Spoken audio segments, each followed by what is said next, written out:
Bonjour à tous, on se retrouve donc pour une nouvelle vidéo. On va parler d'un sujet qui fait beaucoup parler les militants et les sympathisants de droite. Donc c'est la fameuse union des droites. Je sens que j'ai encore me faire des amis sur ce sujet-là, mais bon, écoutez, on va quand même regarder ce qui est possible, ce qu'on peut espérer de quelque chose comme ça.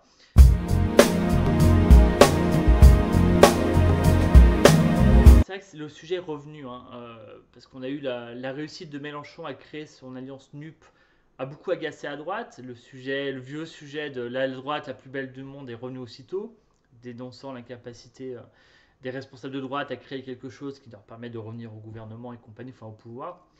Bon, c'est un vieux sujet. Moi, j'ai beaucoup de choses à dire là-dessus et pas toujours positif d'ailleurs, mais bon, on va quand même en parler.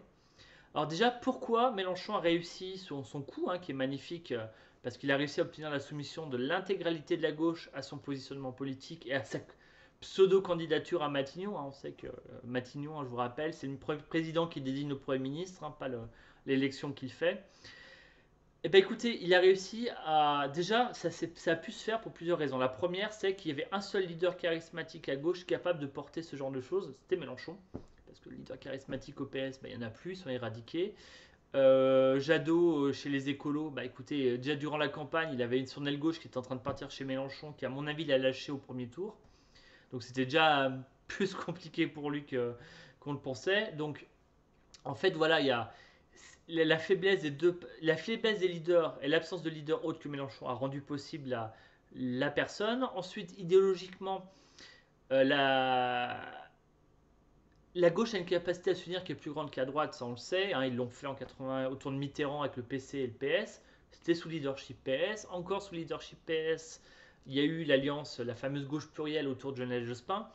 Donc ils arrivent à faire des contrats de gouvernement qui sont sur quelques lignes fortes programmatiques, en laissant une liberté d'opposition sur certains sujets. Ce qui fait que des fois c'est un peu le chaos dans les majorités de gauche. Il y a des choses qui passent pas, des gens qui votent contre. Enfin, ça à droite, c'est beaucoup compliqué pour nous, parce qu'on aime bien que ça vote d'un seul homme. Et dès qu'il y a des gens qui commencent à faire un peu des groupes d'opposition, ça vire à la crise politique. Un peu comme on l'a vu autour de Macron, quand il y a eu des contestataires qui ont commencé à former des groupes. C'était une crise en interne. Alors, je vous explique même pas ça chez les Républicains, ça serait très compliqué. Et chez le RN, c'est impossible parce que vu que, ils ont pas assez de députés, mais qu'en gros, ils seraient excommuniés par la famille Le Pen. Donc voilà, ça serait encore pire. Donc voilà. Et puis il y a aussi un truc, faut pas oublier, c'est pas une opération de conquête, NUP, c'est une opération de sauvetage. Il y a le LFI, Mélenchon va arrêter, il n'est même pas candidat aux législatives, donc ils doivent assurer l'avenir, donner une dynamique à l'avenir, faire monter des nouveaux visages, donc c'est cette opération sert à ça pour la LFI. PS et Écolo, eux, ils veulent juste survivre et avoir un groupe à l'Assemblée nationale. Donc vous savez, quand il s'agit de survivre, on s'entend sur beaucoup de choses et on s'assoit sur beaucoup de principes, c'est ce qu'ils ont fait à gauche. Donc quand vous regardez à contrario ce qui se passe à droite et en négatif, ça explique beaucoup de choses sur le fait que l'alliance de l'union des droites est très compliquée, voire improbable à moyen terme. Premier, le leader charismatique unique, il n'y en a pas. Il y a Le Pen d'un côté, il y a Zemmour qui lui d'ailleurs fait la promotion de l'union des droites en tendant la main de manière plutôt rude à Marine Le Pen qui est largement devant lui dans le résultat des élections. Il lui demande de se rallier derrière lui. Juste aberrant. Nous, les LR, on n'a même pas été concertés, d'ailleurs, on s'est même pas intéressé à ces débats-là. Donc, vous voyez, puis on a des leaders, on a des Wauquiez, on a plein de monde. Je veux dire, voilà, on a vraiment des gens qui ont envie d'y aller, qui sont capables d'y aller la prochaine fois. Donc, et voilà, ça paraissait improbable niveau leader. Ensuite, la survie des partis. Écoutez, les Républicains, ont fait peut-être moins de 5% au présidentiel, mais on a quand même le Sénat qu'on va garder. On a quand même un groupe de 100 députés à l'Assemblée nationale qu'on va plus ou moins, enfin on l'espère, les élections sont toujours surprenantes, mais normalement qu'on devrait garder. On a les communes qu'on va garder jusqu'en 2026, les régions et les départements qu'on va garder jusqu'en 2028. Donc vous voyez, on n'est pas du tout en position de faiblesse au niveau de la droite des territoires, c'est juste qu'on n'arrive plus à sortir de nos territoires pour aller à l'Elysée. Alors, je disais en rigolant, est-ce qu'on n'est pas le futur parti des provinces et la bonne gestion de vos collectivités et qu'on n'ira plus jamais à l'Elysée? Mon Dieu, quelle horreur. Mais bon, pourquoi pas. Le RN, eux, ils espèrent avoir un groupe à l'Assemblée avec une vingtaine de députés. Zemmour, ça me paraît très compliqué. Il est clair qu'aujourd'hui, Marine Le Pen a décidé de se payer Eric Zemmour et Reconquête, où il y a tous les traites qui l'ont trahi à l'intérieur dans l'organigramme. Ils vont tout faire pour les flinguer, qu'ils n'aient pas de députés et compagnie. Donc vous voyez, l'union des droites, déjà, qu'il y a des guerres qu'il n'y avait pas à gauche, il y a des guerres de personnes, des guerres de lignes politiques. Donc ça me paraît très compliqué. C'est pas une question de droite la plus belle du monde. C'est vraiment des problèmes de ligne, de vision et de stratégie qui sont très très différentes.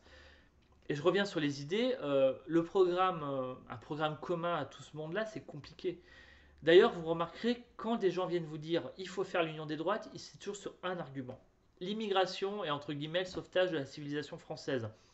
C'est à peu près le seul sujet où il y a des points communs entre les trois partis de la droite antimacroniste, c'est-à-dire qu'on parle de reconduire les déboutés du droit d'asile, voilà, les reconduire à la frontière, tout le monde là.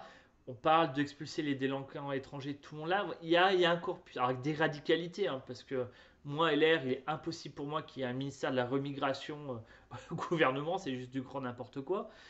Mais voilà, il y a quand même un corpus qui est assez plus ou moins modéré, mais par contre sur les questions de budget, d'Europe, de défense, d'économie, hein, de vision de l'entreprise, d'éducation, sincèrement, il y a des grosses disparités entre le Rassemblement national, les LR et Reconquête. Et ça fait quand même beaucoup de choses qui sont vraiment des disparités vraiment importantes, hein. Je veux dire, prenez un républicain, on va dire Bontin, et un Rassemblement national. Sur l'Europe, il y a un véritable problème. Vous voyez, donc voilà, même sur certaines dépenses de défense, vous verrez que les républicains seront peut-être des fois plus sur la puissance que peut l'être le Rassemblement national, qui des fois se referme un peu sur lui-même et envisage les opérations extérieures comme des choses d'un autre temps, dépensières pour l'argent des Français et sans intérêt. Donc vous voyez, c'est notre vision. Donc voilà, quand vous avez fait tout ça, bah, vous voyez finalement l'union des droites, elle n'a pas trop de sens, elle n'a pas trop de réalité. Et le retour de la droite à l'Elysée, hein, elle se fera par une personne. On a deux exemples, hein, un qui a réussi, un qui a échoué. Des personnes qui sortent du lot un peu, qui montent un collectif autour d'eux, un élan, et qui sont soutenues par des partis derrière. C'est Macron. Il l'a fait en 2017, bon, là c'était un peu différent. Et c'est Zemmour, lui, il a échoué. Il est parti de rien, ça a fait une bulle, mais bon, la bulle a explosé en cours de route. Et on se retrouve dans cette situation-là. Donc en 2027, on va voir, est-ce que quelqu'un arrivera à sortir du lot à gauche d'ailleurs aussi, hein, on peut avoir ça. Moi, je regarde Carole Delga avec beaucoup d'attention, ce qu'elle est en train de faire en ce moment de recréer une gauche de gouvernement. Il faut le regarder avec attention, voir ce qui se passe. Est-ce que ça peut être quelqu'un à droite Alors moi, bien sûr, je vais penser à mon copain Laurent Wauquiez, hein, mais bon, ça peut être aussi quelqu'un d'autre. Zemmour, on verra dans quel état il sortira de la lessiveuse après 5 ans de Macron. Et Marine Le Pen, on verra si elle a envie d'y retourner. Donc en 2027, il peut peut-être se passer des choses. Mais vous voyez, pour qu'il y ait une union, il faut qu'il y ait un leader incontesté, une ligne programmatique dominante et difficilement contestable par les gens qui s'y rallient, et un état de faiblesse des autres qui fait qu'ils soient obligés de se rallier. Et là, vous avez une union d'un des trois blocs aujourd'hui existants. Donc on va voir si à gauche ils auront un candidat unique, c'est peut-être possible. Et à droite, là-dessus je ne ferai pas trop de paris, mais c'est un vrai sujet, on verra ça dans les années à venir. Je vous dis à très bientôt et puis bonne chance à ceux qui sont candidats aux législatives, de tous bords d'ailleurs, parce que je sais que c'est des épreuves assez difficiles, hein, physiquement, moralement, politiquement. Donc écoutez, bonne campagne à tous et à très bientôt.